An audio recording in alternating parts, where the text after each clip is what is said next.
Assalamualaikum warahmatullahi wabarakatuh. Salam dan bahagia. Perkenalkan, saya Endah Pramonowati, calon guru penggerak Angkatan 7 Kabupaten Pekalongan. Perkenankan saya untuk menampilkan aksi nyata modul 1.4 Budaya Positif.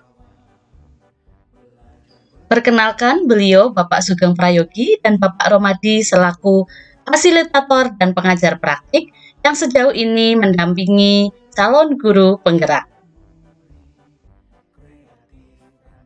Mohon perhatian, acara akan segera dimulai. Acara diseminasi menyebarkan pemahaman dan pengalaman penerapan budaya positif oleh Ibu Endah Pramawati, SPD calon guru penggerak Angkatan 7 Kabupaten Pekalongan segera dimulai. Dengan susunan acara sebagai berikut: 1. Pembukaan, 2. Sambutan, 3. Acara inti, dan 4. Penutup. Demikian susunan acara yang akan berlangsung pada siang hari ini. Assalamualaikum warahmatullahi wabarakatuh. Yang terhormat Kepala Sekolah SD Negeri 01 Langkap, yang saya hormati Bapak Ibu Guru SD Negeri 01 Langkap, serta perwakilan dari Wali Murid SD Negeri 01 Langkap yang saya hormati dan saya banggakan. Puji syukur marilah kita panjatkan kehadirat Allah Subhanahu wa Ta'ala yang telah melimpahkan rahmat dan hidayah kepada kita semua, sehingga pada siang yang berbahagia ini kita bisa berkumpul di sini dalam acara diseminasi menyebarkan pemahaman dan pengalaman penerapan budaya positif oleh Ibu Endah Pramonowati SPD calon guru penggerak Angkatan 7 Kabupaten Pekalongan tanpa ada suatu halangan dan rintangan apapun. Salawat bersuluran salam semoga senantiasa terlimpah curahkan kepada junjungan kita Nabi Agung Muhammad SAW yang selalu kita nantikan syafaatnya di dunia maupun di akhirat.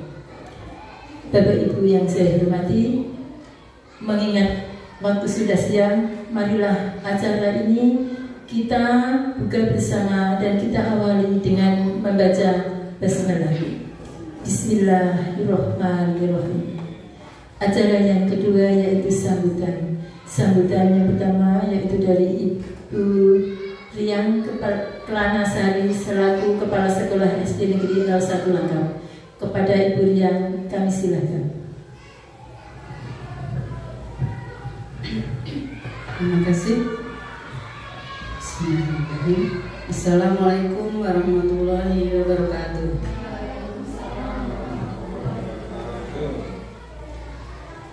Yang terhormat Bu Endah selaku calon guru penggerak, dan yang saya hormati Bapak Ibu yang hadir di sini, yang sudah meluangkan waktunya ke sini untuk mengikuti diseminasi yang akan dilaksanakan oleh Bu Endah. Puji syukur alhamdulillah kita bisa berkumpul hari ini hari Senin tanggal 16 Januari 2023 di sini atas limpahan rahmat Allah yang Maha Kuasa, sehingga kita dalam kondisi sehat walafiat. Tak lupa salawat dan salam kita haturkan kepada Nabi Muhammad SAW. Semoga kita telah mendapat syafaatnya di hari akhir. Bapak Ibu yang saya hormati, hari ini Bu Endah selaku calon guru penggerak akan melakukan diseminasi tentang budaya positif. Budaya positif yang diperoleh pada pendidikan guru penggerak yang sudah diikutinya selama ini bulan keempat, Bu Endah ya, bulan keempat, agar kita paham apa itu budaya positif. Nanti akan dipaparkan 6 konsep perubahan paradigma belajar, disiplin positif, motivasi perilaku manusia, kebutuhan dasar manusia, 5 posisi kontrol, segitiga restitusi, dan keyakinan kelas.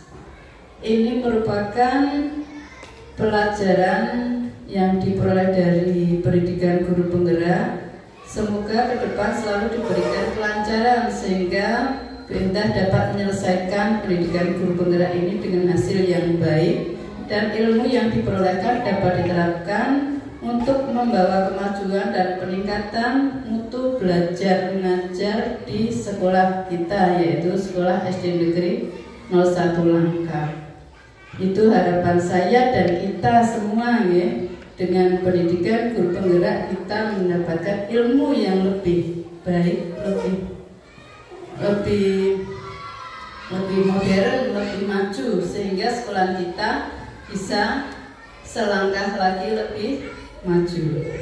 Oleh karena itu, selamat mengikuti kegiatan hari ini dengan senang hati, sehingga ilmu yang didapatkan dapat digunakan untuk melakukan perbaikan di kelas masing-masing bagi Bapak Ibu guru dan untuk mendidik anak-anaknya di rumah bagi ibu-ibu wali muridnya.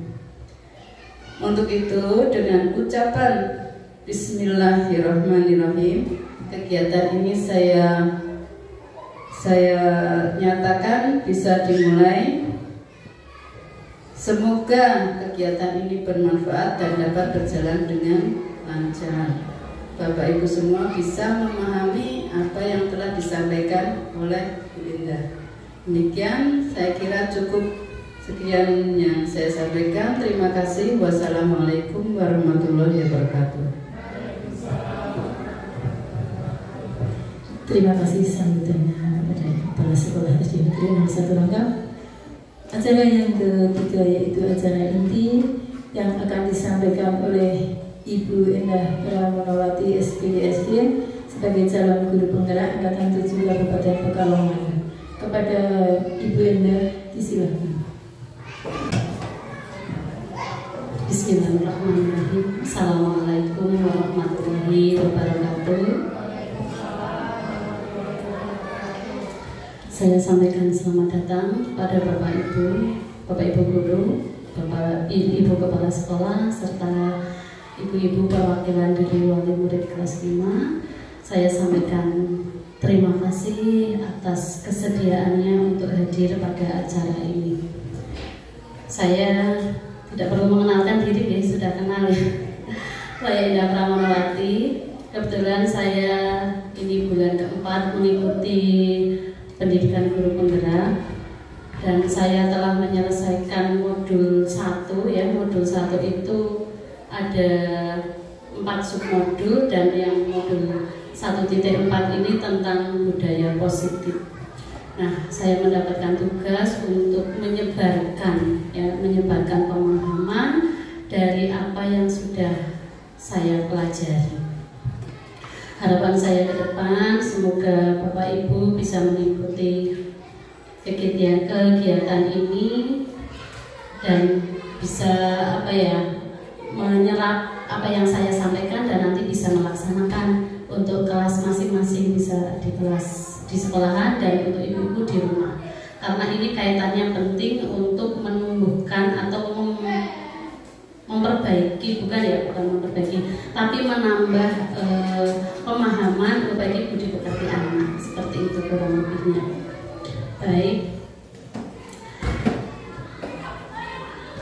Berikut, Bapak Ibu pasti tidak asing ya dengan beliau yang mendampingi saya.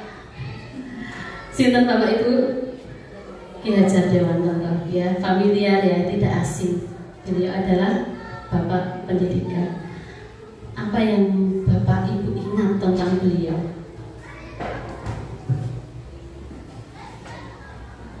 Untuk apa yang diingat tentang beliau? Taman siswa, nih.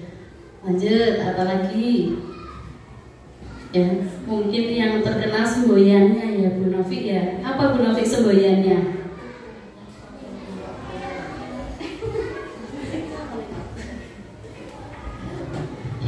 Ingarso Sungtulodo ing Madya Mangunkarso tuturi handayani. Betul sekali, terima kasih. Nah, maknanya apa itu? Bentar sih.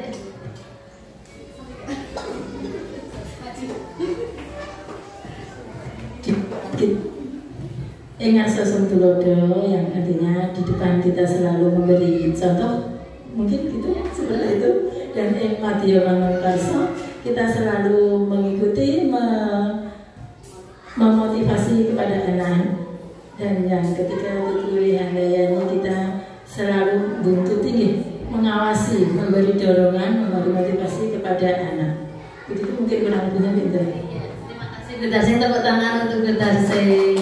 Iya, betul begitu Bapak Ibu. Itu tidak hanya guru ya, tapi orang tua juga harus memberikan contoh yang baik. Karena anak-anak itu belajar itu bukan membaca, tapi belajar itu yang lebih mengenal, lebih diserap, lebih diingat, lebih bermakna adalah contoh konkret.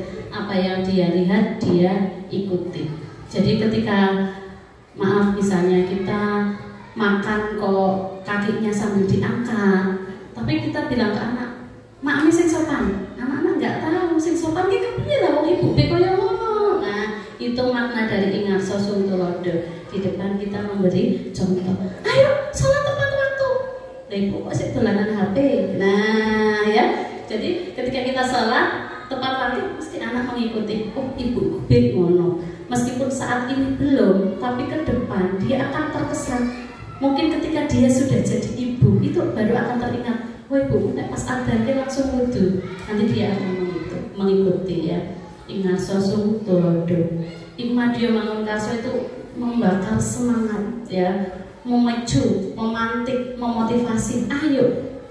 Ya, ayonya itu tidak hanya ngongkon, tidak hanya menyuruh, tapi mengajak bersama bareng. Ayo, begini caranya.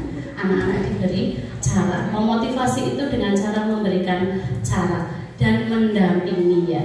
Selanjutnya adalah tuturi handayani, mendampingi, mengikuti anak supaya anak berkembang sesuai dengan kodrat anak. Jadi Ki Hajar Dewantara itu tidak hanya semboyan Ingarso Sungtulodo saja, tapi ada banyak yang beliau sampaikan di bukunya ya. Kenapa ini sudah 1 abad tapi kok sekarang muncul lagi? Ya, ternyata pembelajaran atau pemikiran Ki Hajar Dewantara pada masa kolonial Belanda dulu ya, itu masih relevan dilaksanakan pada sekarang. Padahal sudah ratusan tahun ya Bapak Ibu ya, tapi itu masih relevan ya.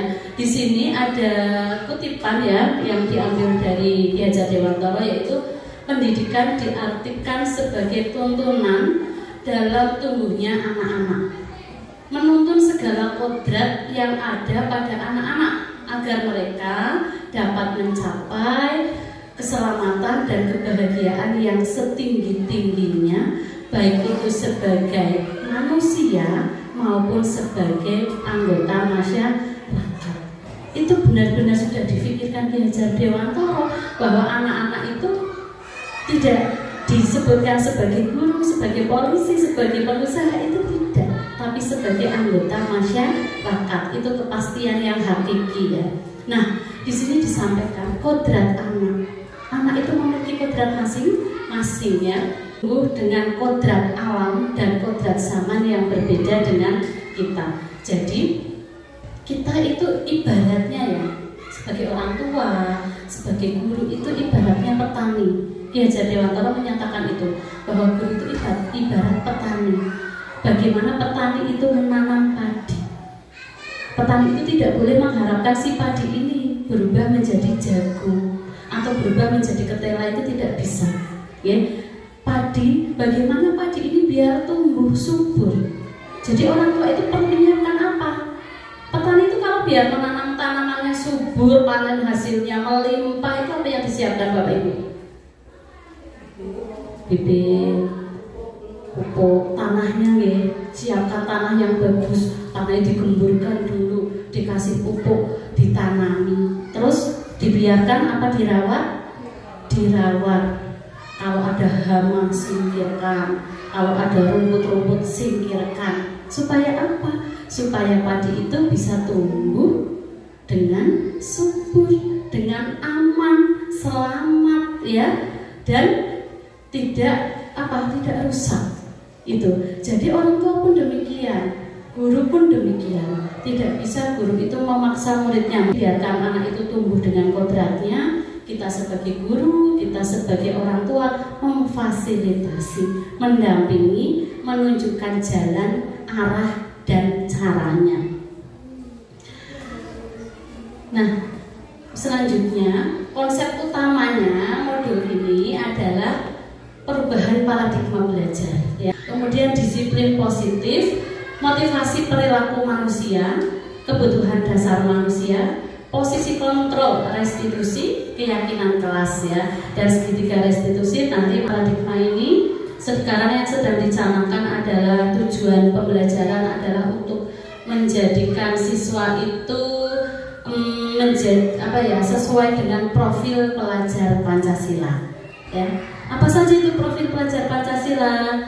Beriman dan bertakwa kepada Tuhan Yang Maha Esa dan berakhlak mulia, berkebinekaan global, gotong royong, mandiri, kreatif, dan bernalar kritis ya. Itu yang masuk dalam beriman dan bertakwa kepada Tuhan Yang Maha Esa ya. Itu kalimatnya universal, satu untuk semua, tapi di dalamnya itu memuat banyak hal. Misalnya berdoa dengan khusyuk, sholat tepat waktu, mengaji, menambah ilmu agama, berperilaku sesuai dengan akidah ya. Nah, itu luas. Nah, tapi yang dicantumkan di sini adalah beriman dan bertakwa kepada Tuhan Yang Maha Esa yang menggunakan istilah yang universal, tapi nanti kedalamannya itu banyak makna. Kebinekaan global juga seperti itu, bahwa kita hidup di dunia ini itu tidak sama sekali tidak sama ya. Jangankan dengan masyarakat luas, satu rumah dengan orang tua yang sama, anak-anaknya pun memiliki karakter yang berbeda. Jadi untuk perbedaan itu perlu kita tekankan Bapak Ibu. Pembelajaran yang berpihak pada siswa yang untuk mewujudkan profil pelajar Pancasila. Jadi pembelajaran berdiferensiasi Bapak Ibu. Dilihat anak itu kesenangannya di mana, bakatnya apa, itu disesuaikan. Meskipun dalam pembelajaran klasikal di kelas, namun di sini juga guru menyaring anak ini senangnya belajar itu dengan apa. Ya, kemarin saya tahun ini berarti semester 2 awal saya refleksi dengan anak-anak, karena guru itu bukan guru mahal benar ya. Guru adalah manusia biasa. Saya refleksi dengan anak-anak bagaimana pembelajaran di semester 1. Kemarin membuat keyakinan kelas ya. Membuat keyakinan kelas, di situ dicantumkan tidak bermain HP di kelas ya. Itu berarti itu khususnya buat Bu Endah, karena anak-anak tidak membawa HP gitu. Dan saya terima masukan dari anak-anak. Kamu mau belajar yang bagaimana, Bu? Jadi supaya apa? Supaya anak bahagia ya. Anak belajar itu biar bahagia dulu. Kalau sudah bahagia, senang, cinta, itu kita nggak usah maksa-maksa, akan jalan dengan sendirinya. Tapi ketika anak itu bosan, tertekan, nggak suka, itu yang ada di pikirannya adalah penolakan. Apapun yang disampaikan, sebetul apapun yang disampaikan, kalau dia tidak suka, dia akan menolak karena dia tidak suka ya. Jadi misalnya pembelajaran IPA, kalau anak-anak itu memang untuk membaca dia tidak paham, dijelaskan gambar dia tidak paham, dia itu senang nyanyi. Nah, sebagai guru, dia caranya gawe nyanyian berdasarkan materi IPA tersebut. Misalnya anggota panca indera misalnya, seperti itu. Kita buat dengan nyanyian, supaya apa? Supaya anak yang suka dengan melodi, suka dengan nyanyian, itu mudah memahami.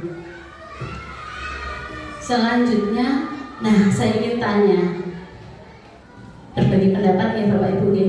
Apa yang Bapak Ibu lakukan untuk membentuk kedisiplinan anak? Monggo, Mama Aska, biasanya bagaimana?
apa yang benar lakukan ini untuk mendisiplinkan anak, biar anak disiplin. Misalnya di kelas ya, kelas 2 kan masih aktif-aktifnya tuh, biar anak-anak itu menurut Bu Nur itu kelas yang anteng, bagaimana tuh anak didisiplinkan dengan cara apa?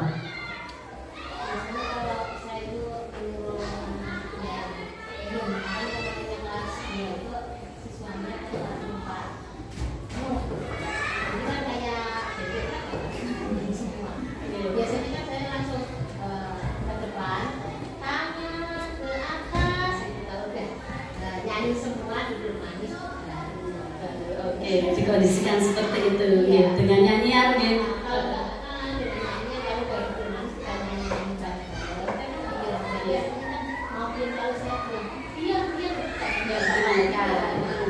Betul, jadi strateginya dengan cara menyanyikan. Ayo, tangan ke atas, tangan ke samping, kayak gitu ya. Iya, untuk mendisiplinkan anak. Nah, ketika ada anak nakal, belum, misalnya ada anak yang tidak disiplin, misalnya sudah waktunya masuk dia malah jajan, apa yang perlu lakukan?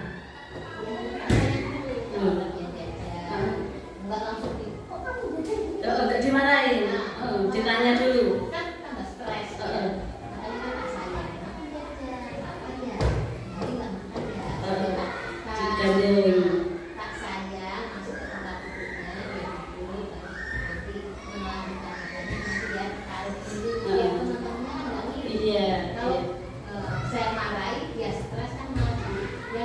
Iya, betul.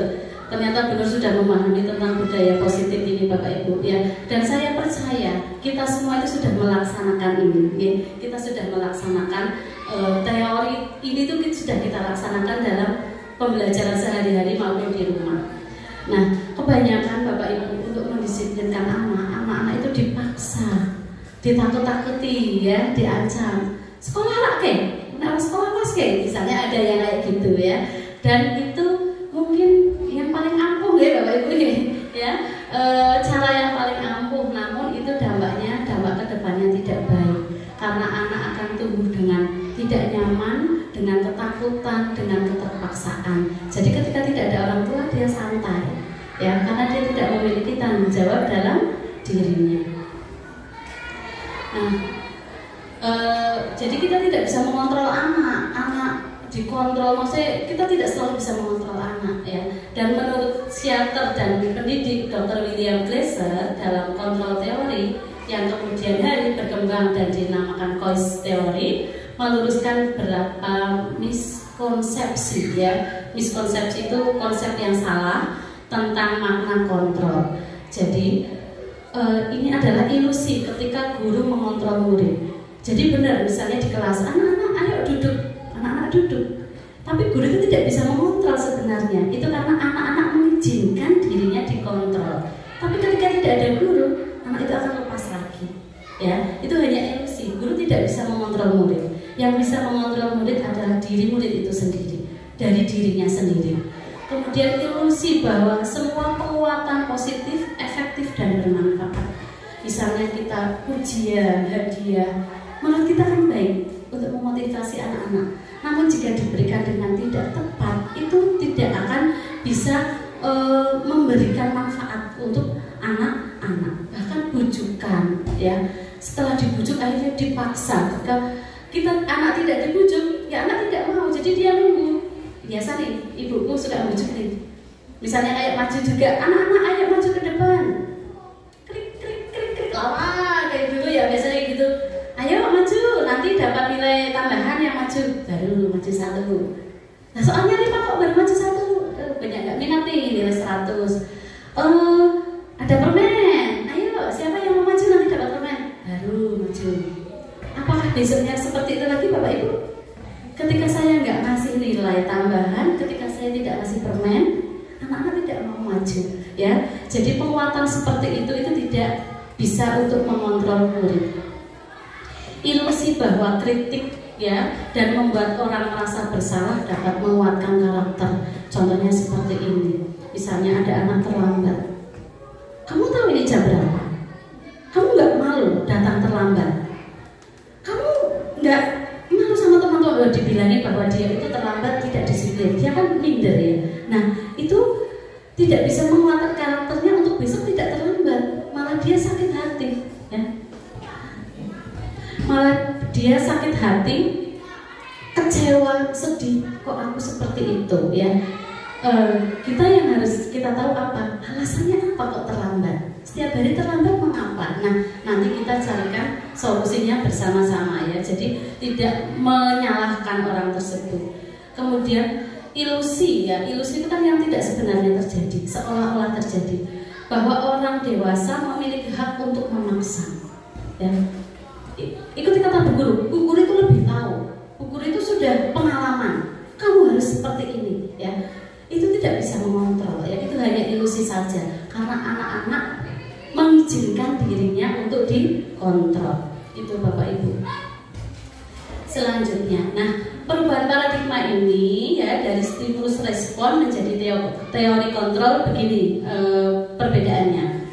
Realitas kebutuhan kita sama menurut stimulus respon.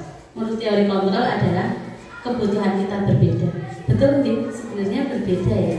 Kadang-kadang kita memaksakan orang lain untuk sama dengan kita, ya. Semua orang melihat hal yang sama. Setiap orang kalau teori kontrol memiliki gambaran yang berbeda. Contoh, Bu Indah di sini, dari Bapak Ibu di sini, pandangan terhadap Bu Indah juga berbeda, ya, dengan pemahaman masing-masing, ya, pemikiran masing-masing. Stimulus respon kita mencoba mengubah orang agar berpandangan sama dengan kita. Namun seharusnya kita berusaha memahami pandangan orang lain tentang dunia. Setiap orang itu memiliki pandangan yang berbeda-beda. Begitu juga dengan cara mendidik anak, memiliki cara yang berbeda-beda. Perilaku buruk dilihat sebagai suatu kesalahan. Nah, hanya semua perilaku itu memiliki tujuan. Jadi bagi orang lain salah, belum tentu sebenarnya itu salah, ya. Orang itu pasti punya alasan, tujuannya apa melakukan itu. Nah, ini perlu adanya komunikasi, ya, untuk meluruskan hal tersebut. Orang lain bisa mengontrol saya, tidak. Hanya saya yang bisa mengontrol diri saya, tidak bisa dipaksa. Dengan keyakinan sayalah yang mengontrol diri saya sendiri. Saya bisa mengontrol orang lain, tidak bisa. Bahkan anak, ya, rekan sejawat, suami atau istri, tidak bisa kita mengontrol beliau, ya. Kita tidak bisa mengontrol anak-anak ketika anak-anak keluar rumah, dan kita juga tidak bisa mengikuti kemana dia pergi, tidak bisa. Kita terbatas untuk hal mengontrol. Nah, yang harus ditumbuhkan apa? Kesadaran dalam diri anak-anak, ya. Pemaksaan ada pada saat bujukan gagal. Misalnya tadi ibunya Mas Aska, ya, ayo bangun, tabur susu dulu, misalnya. Udah dibujuk tuh, masih aja dia ngambek. Nah, marah nih, paksa, ayo mandi, berangkat. Padahal kita tidak tahu apa yang sebenarnya anak-anak rasakan. Kenapa anak-anak rewel di pagi hari itu, kenapa? Mungkin dia badannya nggak enak, mungkin dia di sekolah ada masalah, jadi dia takut. Jadi bukan dengan cara pemaksaan yang ditakut-takutin, kamu nanti nggak sekolah, nggak naik kelas, nggak ibu kasih uang jajan, besok nggak pergi ke sini, wah, segala macam, ya. Bahkan kadang yang keluar itu tidak berhubungan dengan kesalahan anak, terus kemana-mana ibunya, tapi sebel juga sama bapaknya misalnya, ya. Terus jadi kemana-mana, akhirnya anak semakin stres. Cari tahu kenapa kamu, oh masih ngantuk, oh iya, semalam kan tidurnya jam sekian, ibu rasa kamu cukup tidur, waktunya bangun, kayak gitu, ya. Jadi bisa mengontrol dengan cara apa ini? Kolaborasi dan konsensus menciptakan pilihan-pilihan baru. Ajak anak ngomong, terus kamu kalau nggak sekolah mau apa? Terus mau ngapain? Terus nanti ketika kamu nggak belajar hari ini, ada pelajaran yang ketinggalan, nanti kamu mau bagaimana? Nah, seperti itu, diajak ngobrol dengan pilihan-pilihan pilihan-pilihan baru, ya.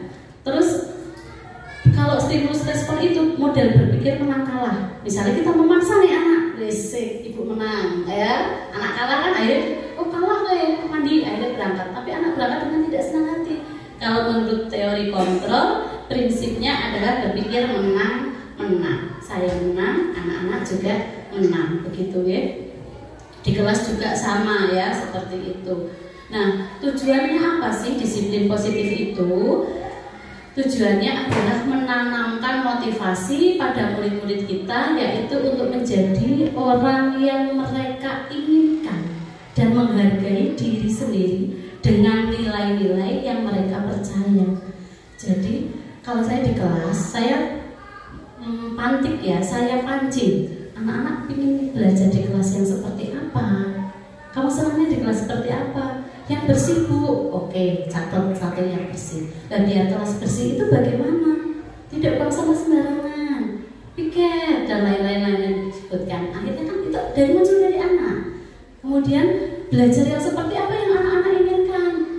Oh, yang tenang Bu, jangan berisik, jangan nyanyi saat belajar, jangan bolak-balik ke toilet, misalnya seperti itu. Nah, oh ya, jadi itu keinginan anak-anak dan didengarkan oleh teman-teman yang lain. Nah, itu yang namanya kesadaran. Motivasi itu tumbuh dengan apa? Komunikasi, ya. Aku tidak suka Bu, aku sedang membaca dia nyanyi. Misalnya teman sukanya nyanyi terus, pelajaran apapun sukanya nyanyi. Nah, dengan kita berkomunikasi, akhirnya yang suka nyanyi tahu, oh temanku tidak suka, aku harus menguranginya, seperti itu. Nah, disiplin itu seperti itu Bapak Ibu. Namun kita cenderung memaknai disiplin itu dengan ketidaknyamanan, dengan paksaan, ya, dengan hal yang tidak enak disiplin itu, ya. Dalam budaya kita, makna kata disiplin dimaknai menjadi sesuatu yang dilakukan seseorang pada orang lain untuk mendapatkan kepatuhan. Kudu nurut, ya. Biasanya berkaitan dengan peraturan. Nah, peraturan itu biasanya dibuat oleh pihak lain. Peraturan dibuat pihak lain dan kita mengikuti. Namun berbeda dengan nanti yang akan kita pelajari, yaitu keyakinan kelas, ya, keyakinan atau keyakinan kelas. Dan di sini sebagai pendidik, tujuan kita adalah menciptakan anak-anak yang memiliki disiplin diri sehingga mereka bisa berperilaku dengan mengacu pada nilai-nilai kebajikan universal, ya, dan memiliki motivasi intrinsik. Motivasi intrinsik itu motivasi dari dalam, ya. Kalau ekstrinsik dari luar, karena pihak luar, ya. Nah, kebajikan universal itu apa saja, ya? Nilai-nilai kebajikan universal seperti tadi di profil pelajar Pancasila ada beriman dan bertakwa kepada Tuhan Yang Maha Esa dan seterusnya ini. Ini namanya kebajikan universal. Masih makna katanya luas, namun banyak makna yang ada di dalamnya. Terus pada ini Primary Years Program, sikap murid yang diharapkan yang bagaimana? Ini memiliki toleransi, rasa hormat, integritas, mandiri, menghargai, antusias, empati, keinginan tahuan, kreativitas, kerjasama, percaya diri, dan komitmen. Nah, istilah-istilah seperti ini itu alangkah baiknya sering diperdengarkan kepada anak-anak. Apa itu empati? Empati itu kalau ada orang susah kita ikut susah, kalau ada orang senang kita ikut senang. Jangan sebaliknya, ya. Nah, seperti itu. Antusias itu apa? Ketika ada sesuatu kita antusias, kita senang. Setiap kejadian itu pasti ada pembelajaran yang bisa kita dapatkan.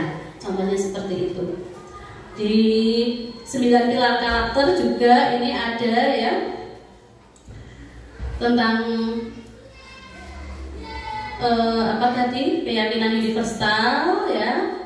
Ini kemudian petunjuk seumur hidup dan keterampilan hidup. Ini bisa dipercaya, tulus hati, pendengar yang aktif, tidak merendahkan orang lain, memberikan yang terbaik dari diri. Ini penting semua Bapak Ibu, tulus hati, ya. Setiap kita melakukan sesuatu diniati dengan hal yang baik. Kemudian petunjuk hidup, peduli, penalaran, bekerja sama. Ini penting sekali Bapak Ibu, ajarkan anak-anak untuk berkolaborasi, bekerja sama, ya. Ini yang fokus utama ini, karena dalam perkembangan zamannya, dalam pertumbuhan anak, kerjasama atau kolaborasi itu sangat dibutuhkan.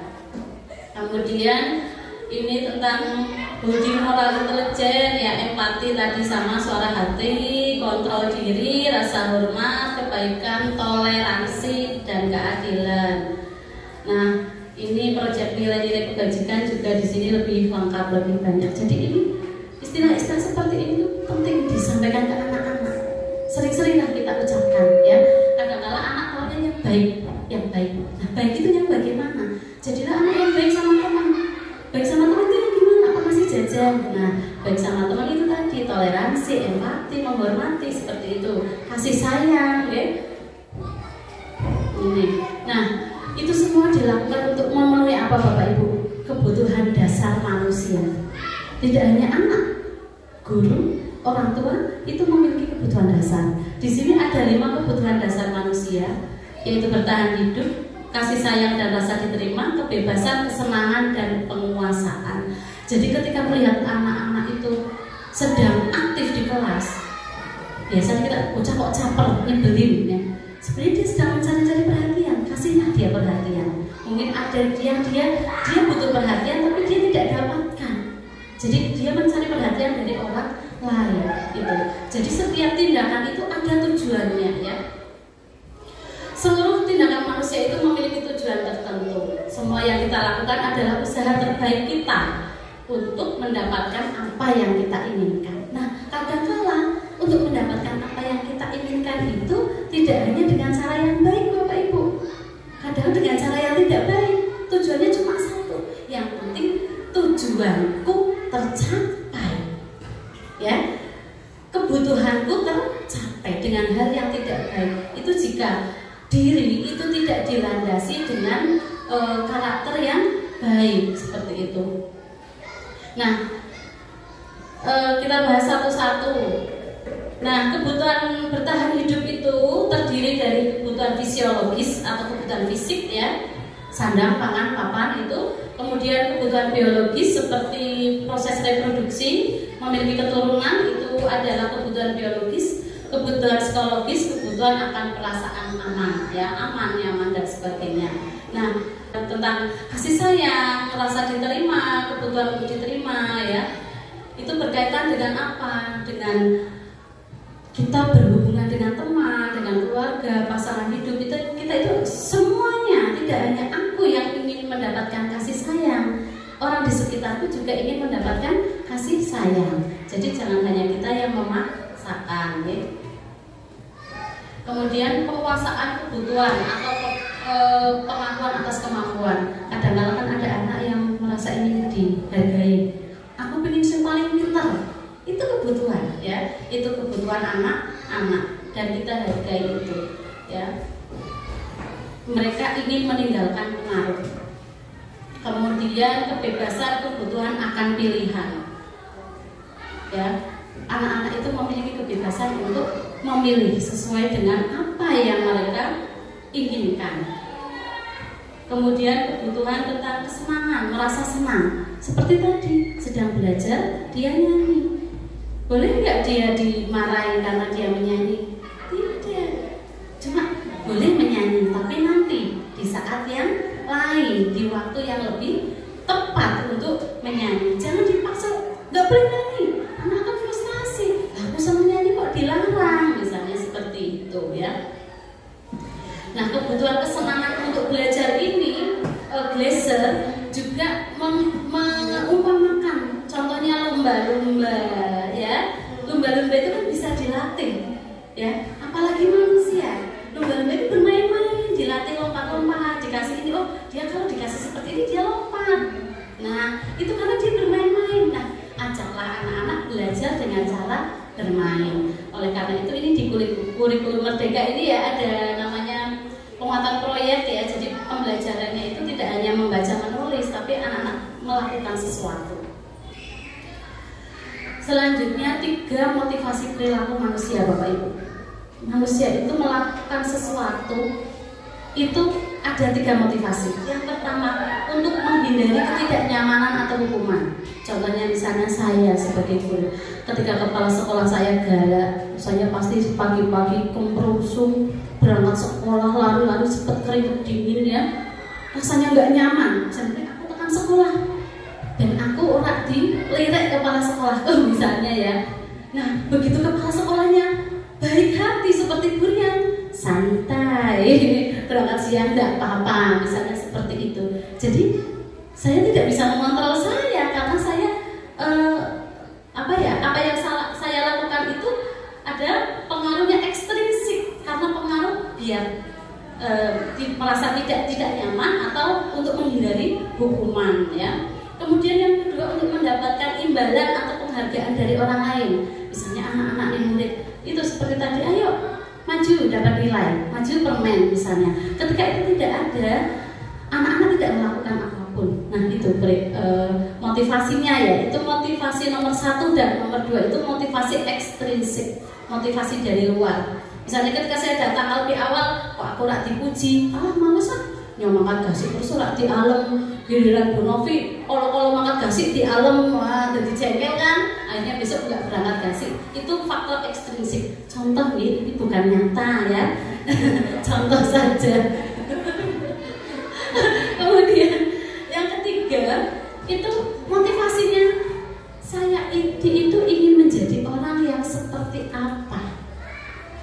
Karena saya sendiri, bukan karena dipuji atau orang lain. Saya itu ingin jadi orang yang seperti apa. Saya itu ingin jadi orang yang seperti ini. Nah, berarti langkah yang harus saya lakukan adalah seperti ini. Begitu ya. Jadi motivasi dari diri sendiri. Mau dipuji, mau disenyumin, mau dijutekin, nggak peduli. Karena saya mau melakukan ini. Dan ini menurut saya adalah baik ya. Itu motivasi dari dalam diri. Nah, Bapak Ibu percaya enggak? Kalau hadiah, penghargaan itu juga bisa menghukum. Tidak selalu baik, ya. Penghargaan tidak efektif. Ketika tadi saya ngasih hadiah, tapi tidak kontinu nih. Besok ketika nggak dapat hadiah, jadi nggak berarti lagi ya. Kemudian penghargaan merusak hubungan seperti tadi Bu Endah dipuji-puji, Bu Novi enggak. Akhirnya apa? Bu Endah kalau Bu Novi jengkelan, iri-irinan ya. Merasa iri dengan yang satu dengan yang lainnya. Itu penghargaan yang merusak hubungan. Jadi ketika kita mau memuji atau memberi hadiah harus diberikan dengan tepat ya, pada waktu yang tepat. Mengurangi ketepatan, menurunkan kualitas. Misalnya tadi ketika dapat hadiah anak-anak berpikir sungguh-sungguh, namun ketika nggak dapat hadiah dia nggak ada hadiahnya kok, biasa aja lah. Nggak ada ini buat apa juga nggak ada ya gitu ya. Jadi menurunkan kualitas, mematikan kreativitas. Misalnya anak itu bisa menyanyi seperti ini kok, kata gurunya bagus kalian, ya sudah dia nyanyinya seperti itu terus, tidak memiliki motivasi untuk meningkatkan. Biar aku lebih bagus lagi ya gitu ya. Dan penghargaan menghukum. Selanjutnya adalah hukuman. Ini Bapak Ibu terus terang saya baru mendapatkan istilah restitusi ya. Kalau hukuman biasa melakukan hukuman juga ya, konsekuensi biasa. Nah restitusi ini Bapak Ibu sudah tahu sebelumnya tentang restitusi? Sama ya, saya juga baru tahu ini Bapak Ibu. Restitusi adalah proses menciptakan kondisi bagi murid untuk memperbaiki kesalahannya sehingga mereka bisa kembali pada kelompok mereka. Jadi restitusi itu seperti ini. Ketika anak melakukan kesalahan, itu seperti tadi benar. Lah wong baru masuk kok jajan. Nah, ditanya sini ngobrol ya, kolaborasi. Kamu kenapa jajan? Kok perih tadi belum sarapan. Akhirnya kita tahu. Nah, ketika itu kan melanggar ya, tidak sesuai dengan keyakinan.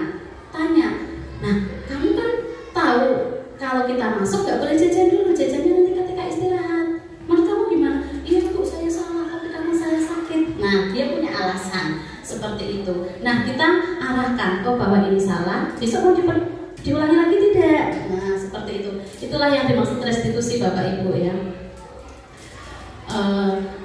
Proses kolaboratif yang mengajarkan murid mencari solusi. Jadi di rumah juga demikian. Ketika anak gak mau sekolah, jangan langsung dimarahi, ditanya. Terus kamu kalau tidak sekolah bagaimana? Kamu mau apain? Nah, diajak ngobrol. Biar anak yang menjawab. Ya, jangan tanya, tapi dijawab sendiri. Ya, nanti anak tidak berkembang pemahaman dan pemikirannya. Nah, di sini nih perbedaan tentang hukuman, konsekuensi, dan restitusi. Kalau hukuman sesuatu yang menyakitkan harus terjadi, sakit hati, dimarahin ya. Nah konsekuensi sesuatu harus terjadi. Nah, kalau konsekuensi itu anak-anak tahu. Misalnya kalau dia menumpahkan minuman, berarti dia harus ngelap ya, dipel lagi. Itu. Ketika anak terlambat, dia harus lapor, harus izin, itu konsekuensi. Kalau tidak mengerjakan PR, jadi dia saat istirahat nggak istirahat karena harus mengerjakan PR dulu, seperti itu namanya konsekuensi.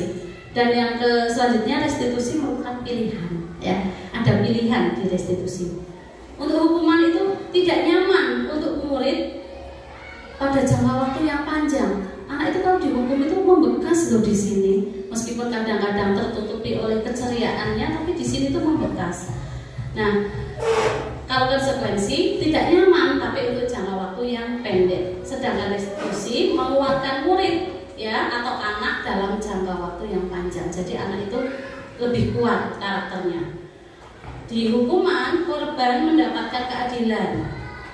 Konsekuensi, korban bisa diabaikan. Sedangkan restitusi, korban mendapatkan ganti.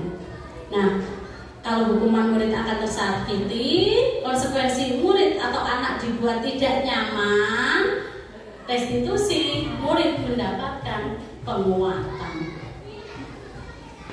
Di sini ya, nah ini ada identitas gagal. Kalau hukuman itu identitas gagal, jadi anak itu memiliki identitas gagal.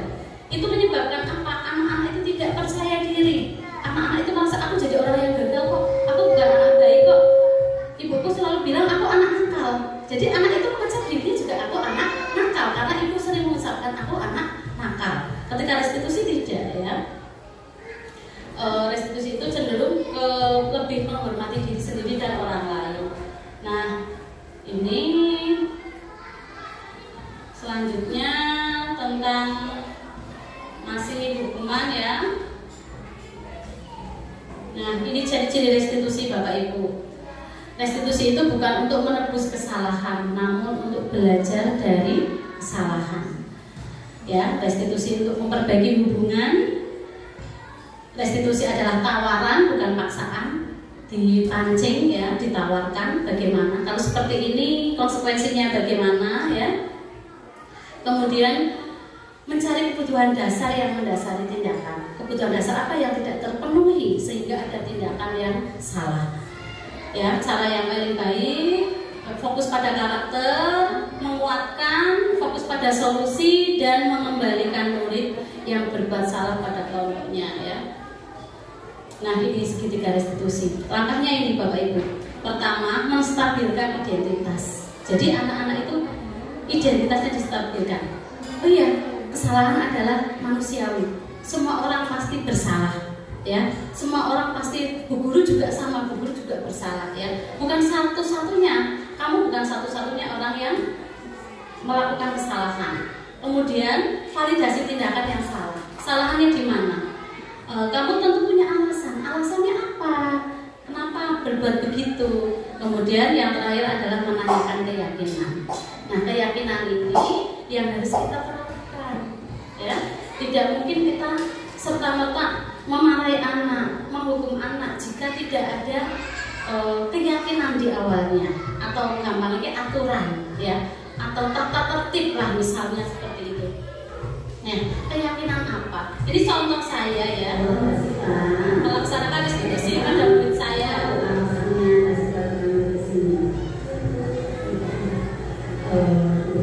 Saya tidak terbulan seperti tidak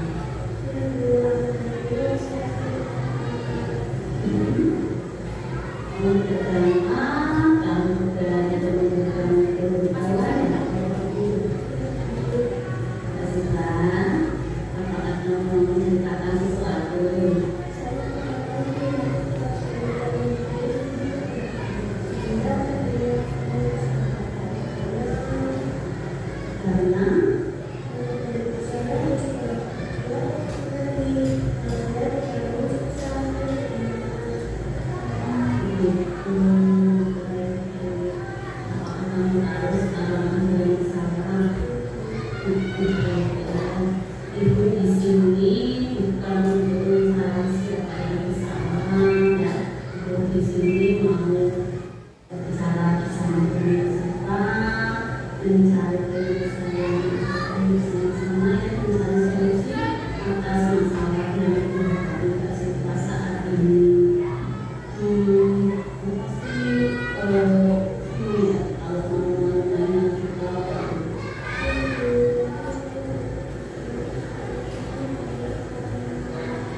mantan itu main game gitu. Oh iya itu bisa. Nah sekarang senang tuh kalau main HP sampai malam sampai nggak sadar ya kalau sampai tengah malam akhirnya kesian. Sadar nggak kalau semangatnya nggak sempat itu ini nggak ada masalah. Dan kita sendiri ya. Nah sekarang kita bisa bukan keyakinan keras dan keyakinan salah. Apa yang kita percaya, keyakinan mana yang kamu miliki? Keyakinan yang menjawabnya, kamu harus ingat yang baik keyakinan keras kita untuk bersempurna. Itu tadi contohnya, contoh nanti anak diajak ngobrol tanpa ada ekspresi marah, kemarahan atau mau menghukum seperti ini Bapak Ibu. Nah, di sini restitusi itu untuk menjawab ya dari 5 posisi kontrol kita. Ya, ada 5 posisi kontrol yang biasa kita lakukan, yaitu tentang penghukum, pembuat rasa bersalah, teman, pemantau, dan manajer. Jadi kita kadang kalau ada anak kesalahan langsung menghukum, misalnya terlambat masuk kelas, lari muter lapangan 3 kali ya. Itu tidak dipungkiri, banyak sekali kita sering melakukan hal seperti itu ya. Misalnya mengerjakan PR, kok tidak mengerjakan PR di luar, itu namanya menghukum. Kemudian membuat rasa bersalah, misalnya kamu kok begitu sih, Bu Guru kan malu. Kamu tahu nggak gara-gara kamu begitu, Bu Guru jadi seperti ini. Nah itu membuat anak merasa bersalah dan anak merasa dirinya gagal. Jadi anak yang gagal ketika kita memberikan posisi kontrol seperti itu. Kemudian teman ya, posisi kontrol sebagai teman itu udah tenang aja. Yang penting kamu tidak mengulangi lagi. PR-nya nanti kerjakan nanti. Udah nggak apa-apa ya, nggak apa-apa. Nah itu juga tidak baik untuk anak, karena anak ketika tidak ada guru tersebut dia tidak akan patuh. Tapi dengan guru tersebut karena dia merasa aku temannya Bu Indah, aku akan menghormati Bu Indah. Namun ketika Bu Indah tidak ada, dia tidak akan seperti itu, tidak akan patuh lagi ya. Kemudian pemantau itu mengawasi, ada apa itu diawasi. Nah, yang kelima adalah manajer. Di sini manajer itu adalah seperti tadi yang dilakukan adalah kegiatan restitusi. Jadi melihat ada kesalahan, kemudian anak itu dipanggil 4 mata, ditanya masalahnya apa, ditanyakan keyakinan apa yang belum dia laksanakan, kemudian mencari solusi bersama. Ini adalah posisi kontrol sebagai manajer. Nah, ini ya tadi ya sudah saya jelaskan, penghukum, pembuat merasa bersalah, teman, dan pemantau. Nah, pada posisi manajer ini nanti kita melakukan kegiatan restitusi dan kita menanyakan keyakinan kelas apa ya, contohnya di kelas, misalnya di rumah juga keyakinan apa yang belum kamu lakukan. Nah, keyakinan kelas ini adalah keyakinan seseorang akan lebih memotivasi seseorang dari dalam ya, dari diri sendiri ya. Seseorang akan lebih tergerak dan bersemangat untuk menjalankan keyakinannya daripada hanya sekedar mengikuti serangkaian peraturan tertulis ya tanpa makna. Jadi nanti keyakinan kelas ini di kelas Bapak Ibu bisa membuat keyakinan kelas bersama anak-anak ya. Nanti menggunakan tadi istilah-istilah tadi yang lebih universal saja, supaya apa? Supaya mudah diingat. Di rumah juga sama, misalnya peduli ya. Peduli apa Bu misalnya? Ya peduli misalnya kamu lihat ibu sibuk ya kamu bantu ibu ya. Berarti kalau membantu orang tua, terus merapikan mainan dengan mandiri, itu salah satu bentuk peduli ya. Jadi begitu. Jadi pakai kalimat yang singkat-singkat saja supaya anak-anak mudah mencernanya. Nah, ini adalah keyakinan kelas. Pembentukannya. Pertama, keyakinan kelas bersifat lebih abstrak daripada peraturan yang lebih rinci dan rumit. Kalau di peraturan kan misalnya datang tepat waktu, itu disiplin. Nah, ambil saja kata disiplin. Apa saja yang termuat waktu, duduk di sesuai meja masing-masing, terus memakai seragam yang sesuai, kan banyak itu ya. Jadi ambil saja disiplin. Itu keyakinan kelas seperti itu. Keyakinan kelas berupa pernyataan universal. Tadi contoh pernyataan universal tadi itu yang banyak itu. Pernyataan keyakinan kelas senantiasa dibuat dalam bentuk positif. Keyakinan kelas hendaknya tidak terlalu banyak sehingga mudah diingat dan dipahami oleh semua warga kelas. Keyakinan kelas sebaiknya sesuatu yang dapat diterapkan di lingkungan tersebut. Keyakinan kelas ini hendaknya semua warga kelas berkontribusi dalam pembuatan keyakinan kelas. Ada semua dibicarakan bersama-sama ya, melalui curah pendapat, dipantik. Buat anak-anak, kamu senangnya di kelas itu kelas yang seperti apa? Kamu suka kelas yang bagaimana? Kamu suka teman-teman yang seperti apa? Kamu mau guru yang bagaimana? Itu ditanya. Jadi dari jawaban anak-anak kita ambil kesimpulan menggunakan pernyataan universal. Kemudian bersedia meninjau kembali keyakinan kelas dari waktu ke waktu. Misalnya dibuat di bulan Januari kita laksanakan. Oh seperti ada yang kurang nih. Nah kita tambahin lagi, kita buat keyakinan kelas baru dan seterusnya.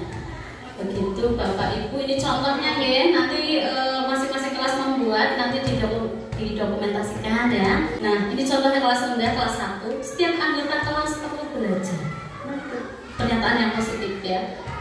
Setiap anggota kelas perlu rasa senang, tapi harus diingatkan kesenangan kita jangan sampai mengganggu kesenangan orang lain. Nah itu jadi dalam proses pembuatan keyakinan kelas dibuat bersama-sama karena ada penjelasan tersebut.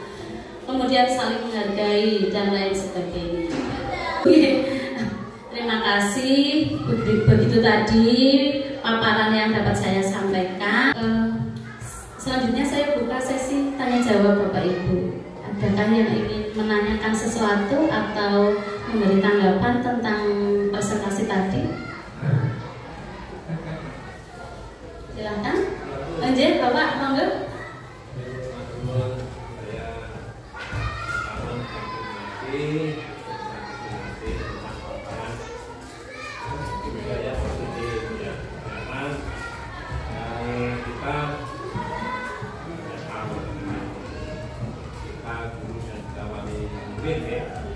Nanti mudah-mudahan kita dapat menerapkannya kalau guru ke siswanya kalau tanpa dan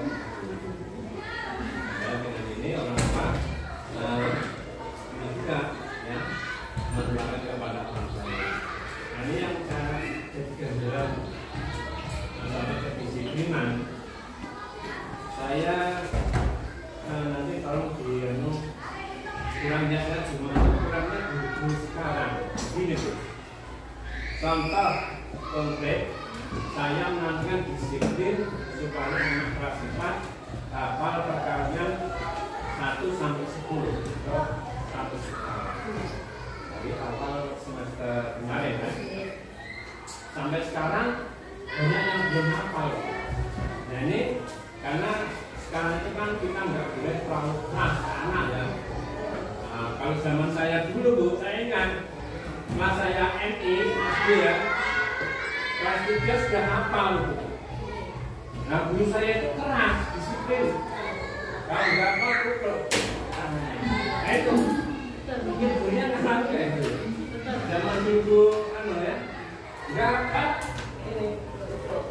Akhirnya jadi hafal ya. Saya jadi benar juga ya. Nah sekarang anak-anak kok nggak seperti itu kan? Apa karena sekarang terlalu banyak materi ya atau pengaruh HP? Banyak sekarang atau eksternal ya. Itu ini bagaimana solusinya? Apakah separuh yang disebut agak keras, separuh agak longgar, gimana? Oke, ada yang lain? Terima kasih Pak Banu atas tanggapannya dan pertanyaannya. Baik, akan saya coba jawab ya. Betul sekali, pada zaman dulu waktu kita kecil itu hukuman itu efektif dilaksanakan. Dan betul pada zaman dulu itu berhasil mendisiplinkan murid. Namun hal tersebut tidak efektif lagi dilaksanakan pada masa sekarang ini. Jadi untuk mendisiplinkan cenderung ke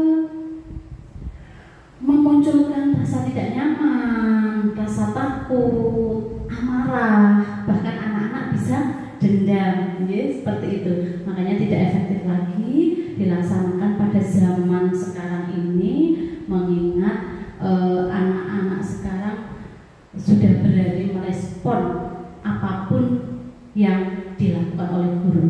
Ketika zaman dulu, ketika kita dihukum, kita tidak berdaya, kita tidak berani menantang, bahkan lapor orang tua pun tidak berani, betul? Karena apa? Ketika di sekolah dihukum, kita di rumah lapor, saya dihukum, maka hukumannya akan bertambah, seperti itu. Nah, untuk sekarang ini ketika kita melaksanakan hukuman tentang kejiwaan anak tidak baik, ya, tadi muncul rasa tidak nyaman, amarah, dendam, pura-pura patuh, namun kenyataannya tidak. Dampak selanjutnya adalah berhubungan dengan orang tua, ya. Ketika anaknya dihukum di sekolah, sekarang orang tuanya tidak terima, ya. Padahal niatnya kita adalah baik untuk mendisiplinkan anak.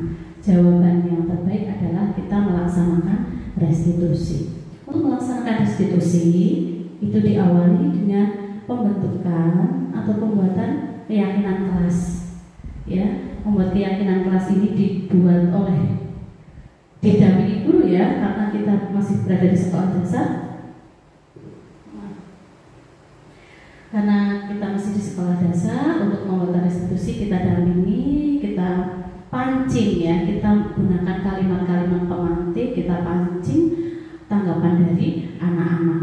Kita membuat keyakinan kelas dengan mengajukan pertanyaan dan anak-anak menjawabnya seperti apa yang anak-anak inginkan. Itu. Nah, apabila dalam pelaksanaannya, iya, keyakinan kelas ini dibuat dulu, ya Bapak Ibu, dibuat berdasarkan tanggapan masukan dari anak-anak, kemudian nanti dibuat, dipasang di kelas, dan kita beritahukan kepada wali murid bahwa di sekolahan ada keyakinan kelas seperti ini. Memohon kepada orang tua murid untuk bisa bekerja sama. Dalam perjalanan waktu, ketika ada anak-anak yang melanggar keyakinan kelas ini, kita laksanakan restitusi berdasarkan keyakinan kelas yang telah dibentuk, begitu. Dan untuk melaksanakan restitusi ini membutuhkan waktu, Bapak Ibu, membutuhkan waktu, ketelatenan, ya. Kita harus telaten dan kontinu, terus menerus, ya. Jadi kita laksanakan, kita ingatkan kepada anak-anak itu. Kemudian untuk yang kedua, ya, tadi berkaitan dengan tugas. Anak-anak sekarang itu dalam belajar itu kurang sekali, dalam melaksanakan tugas itu tidak selesai tepat waktu. Nah, jawabannya kembali lagi kepada keyakinan kelas ini. Di dalam keyakinan kelas disebutkan, misalnya disebutkan bahwa mengerjakan tugas tepat waktu. Ketika Pak Banu memberikan tugas, kemudian dilaksanakan anak-anak dengan jangka waktu tertentu, ya, nanti Pak Banu bisa mengecek ini sudah 1 minggu misalkan, anak-anak menghafalkan perkalian 1 kali 1 sampai 10 kali 10. 1 minggu kemudian Bapak cek progresnya sampai mana, sudah hafal sampai berapa kali berapa, misalnya seperti itu. Ketika itu kemudian diberi penguatan lagi, oh iya, baik anak-anak setelah seminggu ternyata anak-anak belum hafal, ya. Ayo anak-anak berlatih lagi di rumah, hafalkan lagi. Bapak akan cek lagi, nanti akan tes lagi pada hari apa, sebutkan, supaya anak-anak punya motivasi untuk menghafalkan kembali. Namun perlu diingat Bapak Ibu, kemampuan anak-anak berbeda-beda. Jadi dalam satu kelas mungkin dari 35 anak sudah ada 5 anak yang sudah hafal. Itu bagus, berarti sudah ada perkembangan. Yang 50% ada 70% anak itu baru menghafalkan 50%, dan seterusnya seperti itu. Nah, Pak Banu itu progres kita terus. Oke, yang sudah baik nanti diberikan pengayaan, untuk yang belum diminta terus. Supaya apa?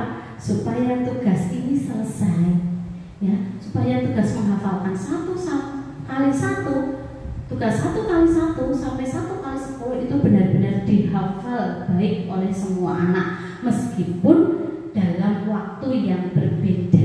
Ya, untuk penguasaan anak kan berbeda-beda. Jadi kuncinya membuat keyakinan kelas dulu. Nanti saya minta, saya mohon tiap kelas untuk membuat keyakinan kelas masing-masing. Anak-anak dipantik ya, dipancing dengan pertanyaan-pertanyaan. Misalnya, anak-anak itu akan nyaman belajar di kelas yang seperti apa? Misalnya, mungkin anak kelas yang bersih, kelas yang nyaman, kelas yang apa? Nanti ditampung, dicatat. Bila perlu anak-anak diminta menulis ya, pakai kertas warna-warni misalnya, nanti dipasang. Kemudian anak-anak itu kalau di sekolah tuh nyaman atau senang bersama teman yang bagaimana, misalnya seperti itu. Nah, menurut anak yang pintar itu yang bagaimana? Itu contoh-contoh saja. Nanti Bapak bisa kembangkan lagi dengan kalimat-kalimat untuk memancing anak-anak supaya mampu menyampaikan pendapatnya. Begitu ya. Jadi nanti membuat keyakinan kelas. Nanti izin ya Ibu Rian, setelah keyakinan kelas terbentuk, nanti kita akan koordinasi lagi supaya keyakinan kelas ini bisa dijadikan menjadi keyakinan sekolah. Nah, nanti setelah keyakinan sekolah ini sudah terbentuk, bisa kita sosialisasikan bersama wali, murid, dan komite sekolah. Begitu nih, Ibu. Baik, terima kasih. Begitu ya Pak Banu, apakah sudah bisa menjawab pertanyaan Pak Banu tadi? Terima kasih. Demikianlah Bapak Ibu yang dapat saya sampaikan. Terima kasih atas atensinya. Untuk tutur kata yang tidak berkenan saya mohon maaf. Sekian. Wassalamualaikum warahmatullahi wabarakatuh. Saya kembalikan kepada moderator.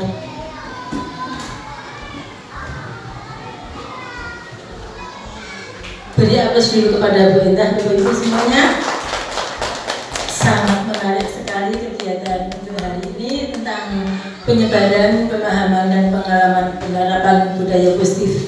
Mudah-mudahan apa yang telah disampaikan oleh Ibu Indah Pramonowati SPD bisa bermanfaat untuk kita semuanya, baik pada Bapak Ibu guru maupun kepada wali murid semua untuk pendidikan anak-anak kita. Terima kasih, demikian yang bisa saya sampaikan. Apabila ada kata yang kurang berkenan, saya mohon maaf yang sebesar-besarnya. Billahi taufiq wal hidayah. Wassalamualaikum warahmatullahi wabarakatuh.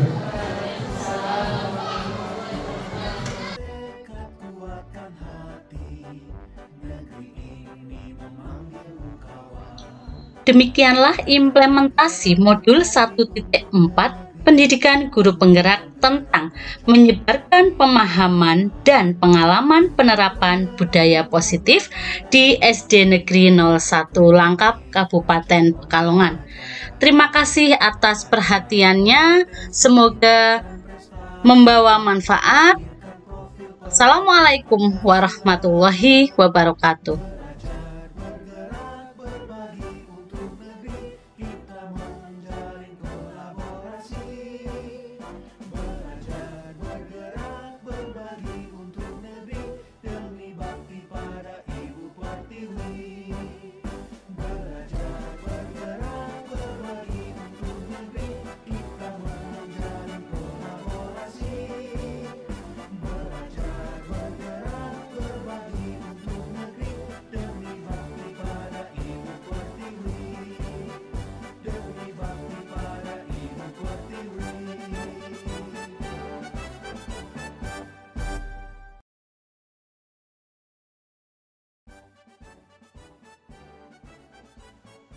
Berikut adalah contoh budaya positif yang telah dilaksanakan di SD Negeri 01 Langkap.